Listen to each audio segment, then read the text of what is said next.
السلام علیکم ہدایت کے چشمے کے ناظرین، ہمارے ویورز، خوش آمدید کہتے ہیں آپ کو اس ویڈیو میں۔ تو آپ دیکھ رہے ہیں ہدایت کا چشمہ چینل، اور آج ہمارے ساتھ مولانا صاحب قاری امین صاحب موجود ہیں۔ تو ایک چھوٹا سا بریک لیتے ہیں اور اس کے بعد آگے کے میں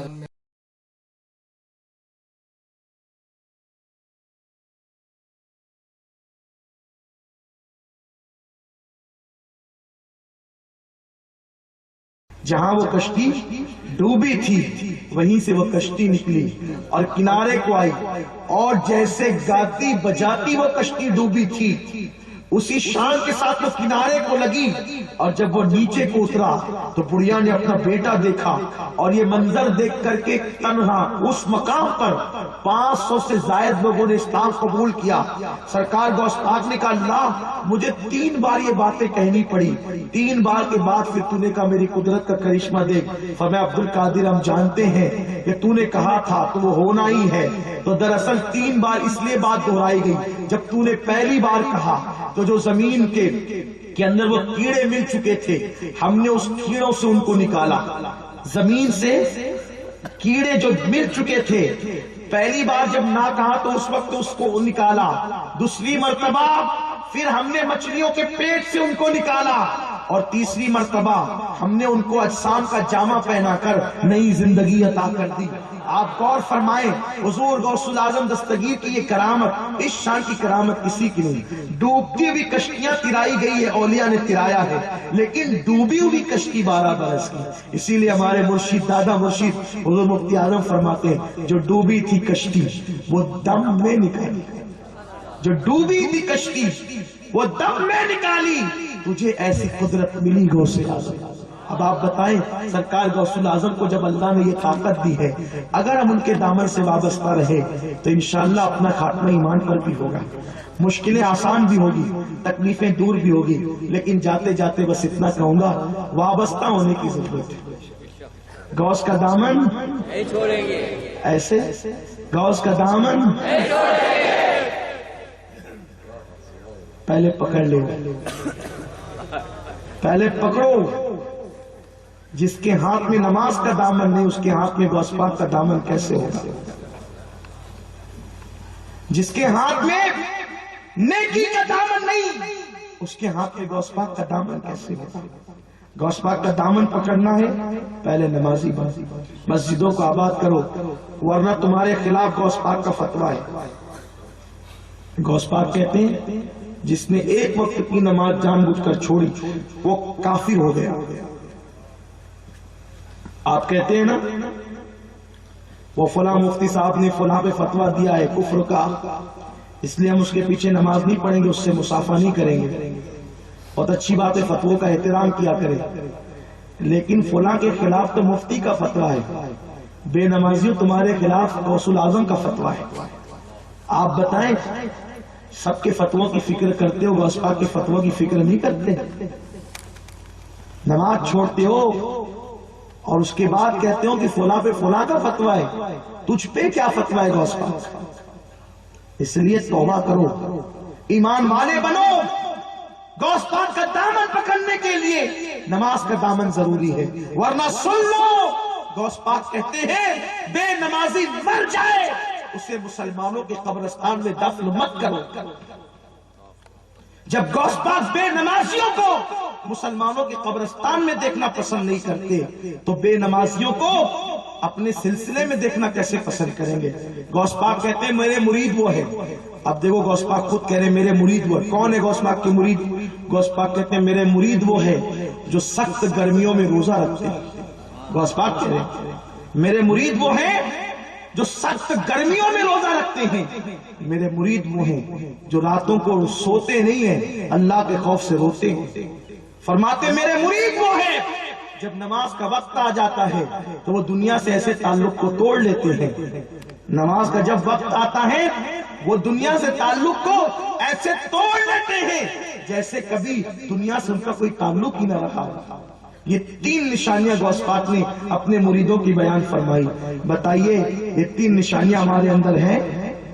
ارے نفل روزے گرمیوں میں رکھنا دور کی بات ہے، رمضان شریف آتا ہے تو لوگ کہتے ہو اس سال کا رمضان مئی اور جون میں آئے گا، کیسے روزہ رکھیں گے؟ غوث پاک کہتے ہیں میرے مرید شان والے ہیں، وہ گرمیوں میں روزہ رکھتے ہیں، انہیں پیاس کی پرواہ نہیں ہے، انہیں اللہ کی محبت کے جام پینا ہے۔ سردیوں میں 6-8 گھنٹے کا روزہ تو کوئی بھی رکھ لیتا ہے، لیکن گرمیوں میں روزہ رکھنا یہ قادریوں کی شان ہے، اور جو روزے میں جتنا پیاسا ہوگا اللہ اس کو اپنے دیدار کا شربت اتنا زیادہ پلائے گا۔ اور فرماتے میرے مرید راتوں کو سوتے نہیں بلکہ روتے ہیں۔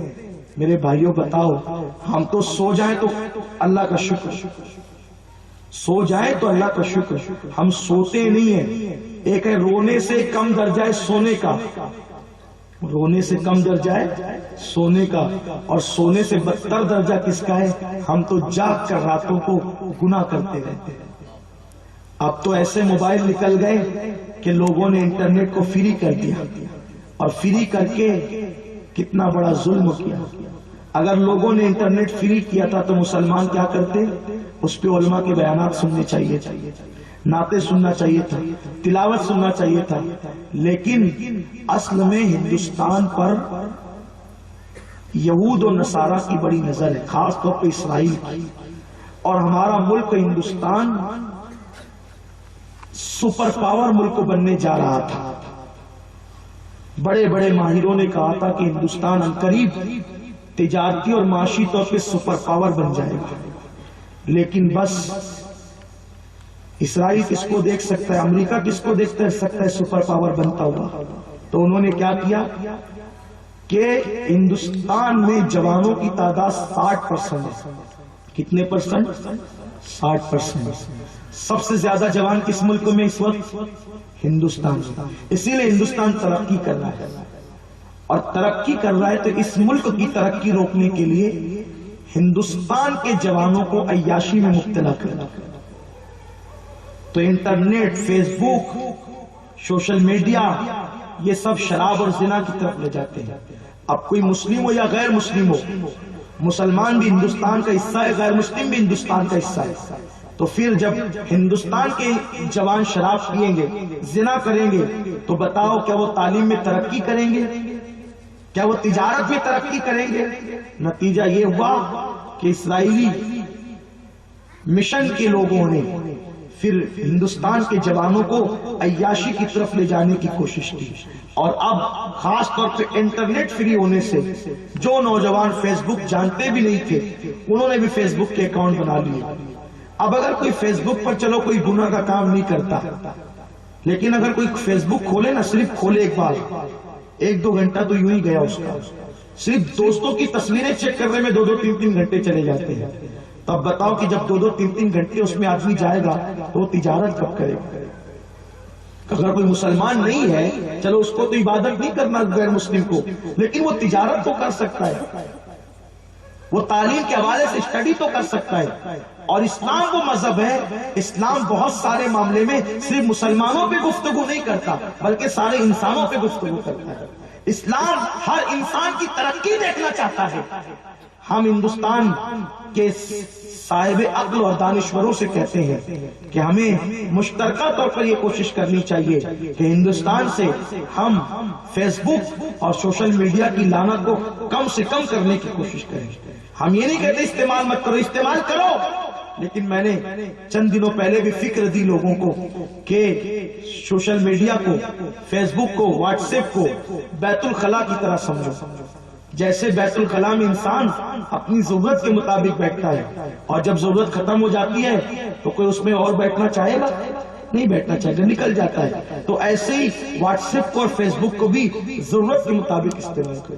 کاروباری ضرورت ہے، معاشی ضرورت ہے، جو اہم دوست ہیں ان سے کوئی ضروری بات کرنا ہے، اس کے لیے لوگ تو رات و دن اس میں لگے رہتے ہیں، رات و دن اس پہ گھسے رہتے ہیں، بلکہ تقریروں میں بیٹھتے تو بھی انگلی چلتی رہتی ہے۔ یہ حال ہو گیا، اور صرف دنیا دار کہلانے والے نہیں، میرے جیسے دیندار جن کو آپ غلطی سے کہہ دیتے ہیں وہ لوگ بھی اسی میں ڈوبے ہوئے ہیں۔ اللہ تعالیٰ آپ کے حسن ظن کی لاج رکھے اور ہم کو کامل مومن بنائے۔ یہ سولیے میں دیکھ کے آپ ہم لوگ کو دیندار کہتے ہو. دینداری کپڑوں کا نام نہیں ہے، دینداری دل کی دینداری. التقویٰ ہاں ہونا. آپ جانتے ہیں ہمارے اسلاف وقت کی کتنی قدر کرتے تھے. ایک بزرگ آٹا پانی میں گھول کے پیتے ہیں. لوگوں نے کہا اگر آٹے کی روٹی بنا کے کھائیں تو لذت زیادہ ملے. فرمایا جتنی دیر میں روٹی بناؤں گا اور چبا کے کھاؤں گا اتنی دیر میں پتہ نہیں کتنی رکعتیں نماز پڑھ لوں گا. یہ بزرگوں کی فکر تھی. آج وہ فکر کہاں چلی گئی؟ آج تو ہم فیس بک کے ذریعے سے لوگ شراب کی طرف بھی جا رہے، نشے کی طرف بھی جا رہے، زنا کی طرف بھی جا رہے، اور ہماری بیٹیاں غیروں کے ساتھ بھاگ رہی ہیں. انٹرنیٹ پر ایک دوسرے سے تعلقات قائم ہو رہے ہیں اور بیٹیاں بھاگ رہی ہیں. آپ بتائیں آج تو بیٹیاں بھی فیس بک پر آ گئی، لڑکیاں بھی فیس بک پہ آ گئی. اور آپ کو ایک بات کہتا ہوں جاتے جاتے، فیس بک پر لوگ بہت اپ ٹو ڈیٹ بن کر تصویر کھنچاتے ہیں اور جو سب سے خوبصورت تصویر ہے وہ رکھتے ہیں. تو ہمارے نوجوان کیا کرتے ہیں؟ ارے یار بہت اسمارٹ دکھتا ہے، مالدار بھی ہوگا، پڑھا لکھا بھی ہوگا، اور اس سے دوستی کر لیتے ہیں اور نکلتا ہے پکا لفنگا. ہاں ہنسنے کی بات نہیں ہے. دوستی کرنے سے پہلے یہ دیکھو، آقا فرماتے ہیں ہر آدمی اپنے دوست کے دین پر ہوتا ہے. دوستی کرنے سے پہلے دین دیکھنے کا حکم ہے. اور تم چہرے دیکھ کر دوست بنا رہے ہو، پھر وہ تمہیں زنا کے اڈوں تک لے جاتا ہے، خراب کرتا ہے، گندی گندی تصویریں بھیجتا ہے، لڑکیوں کی تصویریں، گندی تصویریں، اور آدمی اس میں دھیرے دھیرے. فیس بک ایسا دلدل ہے، آپ اگر اس پہ ایک قدم رکھیں گے تو آپ کے دونوں قدم اس پہ چلے جائیں گے، پھر آپ ٹکنوں تک دسیں گے، گھٹنوں تک دسیں گے، اور پھر ایک وقت آئے گا آپ اس میں مکمل ڈوب جائیں گے. یہ بہت خطرناک چیز ہے. اس لیے اگر اس کو استعمال کرو تو ضرورت کے مطابق. میں یہ نہیں کہتا مت کرو، ہم کسی دیوار سے سر ٹکرانے کی بات نہیں کرتے، مجھے معلوم ہے تم نہیں مانو گے، لیکن میں یہ نہیں کہتا مت کرو. کرو اگر کرنا ہے، ضرورت ہے، ضرورت کے مطابق کرو. اور کسی کو اپنا فرینڈ بنانے سے پہلے 50 بار سوچو کہیں یہ تمہیں تباہ تو نہیں کر دے گا. چہرے دیکھ کے دوستی مت کرو، کردار دیکھ کے دوستی کرو، کیریکٹر دیکھ کے دوستی کرو. یہ برے دوست آپ نے دیکھا امریکن ہے، افریقن ہے، سعودی کا ہے، پاکستان کا ہے، بنگلہ دیش کا ہے. نہیں، ایسا مت کرو. اور آپ کسی کا چہرہ دیکھ کے دوستی کریں، یار وہ تو ملک کا غدار بھی تو ہو سکتا ہے، وہ دہشت گرد بھی تو ہو سکتا ہے، وہ اسمگلر بھی تو ہو سکتا ہے. اس لیے ہر اجنبی کو دوست مت بناؤ. ہم ہندوستانی ہیں اور ہمیں ہندوستان سے محبت ہے، کتنی، اپنی جان سے زیادہ. کیوں ہم ہندوستان سے جان سے زیادہ محبت کیوں کرتے ہیں؟ کیونکہ اس زمین میں ہمارا خواجہ سو رہا ہے، اس زمین میں محبوب الہی سو رہے ہیں، اس زمین میں حضرت بختیار کاکی سو رہے ہیں. ارے یار کوئی چھوٹا سا گلستہ لگاتا ہے تو وہ مالی اپنے گلستہ سے پیار کرتا ہے. ہمارے تو بڑے بڑے ہیرے اسی زمین کے سینے میں سو رہے ہیں، تو ہمیں ان سے کتنا پیار ہے، ان سے پیار ہے. اس لیے ملک ہندوستان کے ذرے ذرے سے پیار ہے. تو امید کرتا ہوں کہ آپ کوئی فیصلہ کرنے سے پہلے غور کریں، سوچیں. اگر آپ نے غلطی سے کسی کی تصویر دیکھ کر کسی کو اپنا فرینڈ بنا لیا اور وہ نکلا دہشت گرد تو آپ تکلیف میں آ سکتے ہیں، آپ مشکل میں آ سکتے ہیں. وہ نکلا غلط کیریکٹر کا تو اس کی وجہ سے آپ پر بھی مصیبت آ سکتی ہے. اس لیے اس سے بچو اور اپنے قدم کو احتیاط کے ساتھ بڑھاؤ. اللہ تعالیٰ مجھے آپ سب کو توفیق عطا فرمائے. دوران گفتگو اگر کوئی غلطی ہو گئی ہو اللہ تعالیٰ معاف فرمائے. آپ کو ایک دعوت دینا چاہتا ہوں، آپ قبول کریں گے انشاءاللہ؟ سنیچر اور اتوار کو، آنے والا سنیچر اتوار 28 اور 29 جنوری کو سنی دعوت اسلامی کا سالانہ اجتماع بھاؤ نگر کی سرزمین پہ ہو رہا ہے. سنیچر کو عورتوں کے لیے، اتوار کو مردوں کے لیے. آپ آئیں گے انشاءاللہ؟ یہاں سے بہت دور نہیں ہے بھاؤ نگر، 135 کلومیٹر، 135 کلومیٹر یعنی 2 گھنٹے کا رستہ ہے. 170 باپو 170 کہہ رہے. بہرحال جتنا بھی ہو، اچھا 135 لال بھائی جو ہے وہ 135. بہرحال جو بھی ہو، 150 ہو، 100 ہو، 200 ہو. ارے یار ہم تو کربلا والے ہیں، جب دین کے لیے کربلا تک جا سکتے ہیں. ہمارے آقاؤں نے دین کے لیے کربلا تک کا سفر کیا تو ہم ان کے غلام ہیں. انشاءاللہ ہم بھی علم دین سیکھنے کے لیے کچھ نہ کچھ سفر کی صحبتیں برداشت